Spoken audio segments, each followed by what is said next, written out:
किसी दूर दराज शहर में एक नेक दिल राजा का शासन था। उसकी दरिया दिली और सखावत की चर्चा दूर दूर तक फैली हुई थी। कोई भी उसकी चौखट से खाली हाथ नहीं लौटता था।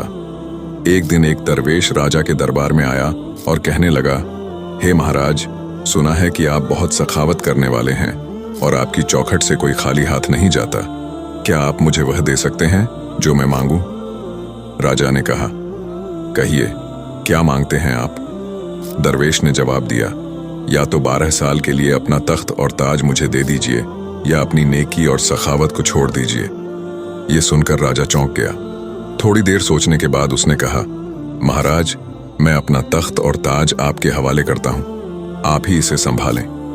ये कहकर राजा बिना कुछ लिए अपना सब कुछ छोड़कर अकेले ही निकल पड़ा। रास्ते में उसे एक बाग मिला जहां एक कुआं और पानी का मटका था। बाग बहुत खूबसूरत था, तो राजा ने थोड़ी देर आराम करने का सोचा और वहां रुक गया। पास ही एक घोड़ा बंधा था और एक औरत उसके पास बैठी रो रही थी।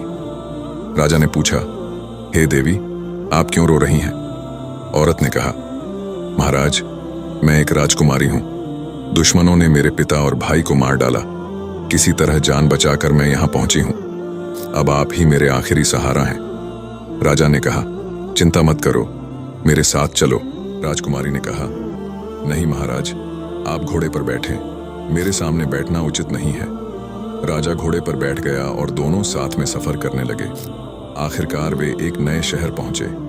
राजकुमारी ने कहा, आप शहर में जाकर कोई अच्छा मकान किराए पर ले लें, तब तक मैं यहीं ठहरती हूं। राजा ने कहा, देवी, मेरे पास तो एक भी पैसा नहीं है, मकान कैसे लाऊंगा? राजकुमारी ने कहा, आप चिंता न करें, मैं कुछ इंतजाम कर लूंगी। राजा ने मकान किराए पर लिया और राजकुमारी को वहां छोड़कर खाने का सामान लेने चला गया। दोनों ने साथ में खाना खाया।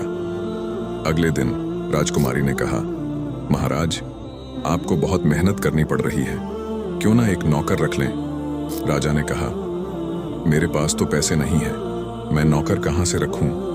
राजकुमारी ने मुस्कुराते हुए कहा, आप चिंता मत करें, जो भी जरूरत हो मुझसे मांग लिया करें। कुछ ही दिनों में राजा की सच्चाई और नेकी के चर्चे होने लगे और शहर के राजा ने भी उसकी सच्चाई को मानते हुए उसे अपना मित्र बना लिया। एक दिन राजा ने राजकुमारी से कहा, अब मैं तुम्हें छोड़कर अपने राजपाट में वापस जा रहा हूं। राजकुमारी ने मुस्कुराते हुए कहा, महाराज, मैं कोई साधारण स्त्री नहीं हूं, मैं आपकी नेकी हूं। जब तक आपने मुझे नहीं छोड़ा, मैंने भी आपका साथ नहीं छोड़ा। ये कहानी इस बात की तालीम देती है कि नेकी और दयानतदारी हमेशा कामयाबी का रास्ता दिखाती हैं और कोई भी मुश्किल इस रास्ते में रुकावट नहीं बन सकती।